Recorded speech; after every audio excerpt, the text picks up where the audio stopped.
Hello, ladies and gentlemen. Eddie Marcus here again. Let us take a trip, a thought trip. Let us think together for a moment on some things that I'm sure we each think about when we're alone, or should I say, individually. And they're important enough and common enough that maybe we should think about it together. And I'd like to start this thought off with some truth that we can all agree with. One day there was no you, there was no me, there was no us. And another day that switched and it began to be a you, it began to be a me, it began to be an us. And when we, for the most part, came upon the scene, we found out that what had not been had also been. And what it did, it introduced us to a way of existence already established. We came into this having no knowledge of anything prior to this. And like a sponge, we began to absorb what we saw, what we taste, what we felt, what we heard, what we smelt. Whatever our senses could identify, we began to embrace it. And it became like a portrait, like a canvas. It became a part of us. It became a part of the picture of life for us. And it affected us individually, different perhaps. Many ways similar, but its effect on our dependent on who we were, who we are, and where we were, and that which we were exposed to. All of that made us, in a sense, different, even though we were all individuals, requiring the same thing for survival. And what we saw, in essence, is a continuation of what we have today. We have the ups and the downs and the going around. We have the pain and the suffering and the prosperity of the some, and it's an expression of what we walked into. And as much as we might be disgusted about it, we have no one to blame. Because in order to change it, we have the power, and it would require us to change it. And in order for us to change it, we got to have the fertile ground that would embrace such a restructuring of the life that we begin to live hereforth. And that would be beginning with ourselves. Having a yearning, a desire to know the truth that will set us free, freedom to be able to go to those who we have all our lives held something against because of its influence or their influence on our well-being, and forgive them because we know that none of us are innocent. We found out that we walked into a world that was predicated and set up on lying and cheating and stealing and killing and that whole line of expressions. And yet we understand that this is the way that people walked into. That's what we learn. That's what we continue. And we ask ourselves, what is this all about? We find that there's some people telling us about something that our senses will not allow us to identify. A God premise, a heavenly premise someplace else, a dream and ambition to come forth someplace else, not recognizing that some people are not believing that even if heaven exists someplace else, it is not exempt from the same things that happen here, because the same word that tells you about heaven tells you about a perfect angel made the decision, had choice, and that choice separated them from that perfect way of life according to that scripture. So it suggests that even if you're in heaven, you got to be together. You got to have your act together in order to continue it, to maintain it. And the same things that be required to maintain it if you're there is essentially required today if you want to establish it here. The message that it appears to me is that we have to forgive one another. You know, everybody doesn't mean that you've done everything that's considered ugly. When you maybe just told a lie, or maybe only a liar. You may be a thief, only a thief. You may be one that covets and only covets. You may be one that destroys for selfish reasons, and that's all. And then you may be one who have a combination of all of these, but it doesn't matter if you got 1 or 10,000 of them.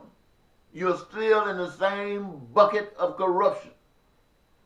And in order to get out of that bucket of corruption, you have to change, and the evidence of your changing is not what you say, not that you stop drinking, smoking, and going out chasing the opposite sex, but what you're willing to do in this bucket to enlighten a path that would give others hope, that would cause them to step out on faith and exercise their own inner beings and own steps and reaching out to create something that you have started. Woo! And who's the you? Anybody that wakes up. I'm just saying, we walked into this situation. And there's a story going that there's another power that we should be reaching out to. But this power, if it is real, suggests in my life, to the extent that I say to you, that if this is true, then it is calling for change today. It is calling for change that will build where we think we want and where we want to go. I look at it like this. All I know about heaven has been suggested to me. I don't really know what God is or what God is all about according to truth. I'm not talking about what somebody told me. But there's something that I do know. I do know that I'm on an earth. It exists. And for some strange reason, since I did not always exist, I think that this earth did not always exist. Something had to take place for me to exist. I think that something had to take place for the earth to exist. And whatever took place, whatever power was able to create an earth that is endowed with all of the necessary ingredients to do everything that humans who live on this planet can be able to draw from it, whatever it needs to meet its needs for survival, as I have articulated them time and time again. Got to be a God. But that's not all I have. I've been able to see and understand certain things that my physical senses could not answer, could not justify, could not understand. But it was done in such a way that I knew that it had to be something much, much more powerful than what we call humans. And if it is not outside of the human capability to be able to deal with situations such as this that I'm referring to today, then I must give the credit to the power that was able to generate one such as I, all of us human beings. But it affected me in such a way that I can confirm that the power that is expressed in our living is a power of love. One that cares about you like it cares about me and gives me the ability to understand that the pains I feel, the pains you feel are our own creation. And that if we could change our way to be humble enough to understand that this is a power outside of us that causes creation and causes existence to continue, and not some egotistical something, that we could respect ourselves by knowing that we are the creation of something that's much more wonderful than lying and cheating and stealing and killing and terrorizing. I was just thinking that maybe if we thought about stuff like that, we might start seeing ourselves different in people. When white people and black people are walking down and they're meeting each other, they can comfortably look at each other as they're passing and smile and give a gesture of acknowledgement of their being there and hello and greetings, you know. Look like this could be the way of life, where when we get up in the morning times we can be excited because what we're going to do is exactly what we want to do. It's been designed by us, and now we get a chance to be us. And in being us, everybody is satisfied with us because everybody is needing us as we need everybody else. And together we perfect all that we've been dreaming and hoping for that somebody else would do for us. We are now doing it ourselves by that power that we was hoping outside of ourselves, but has now found home inside of ourselves. Man, oh man.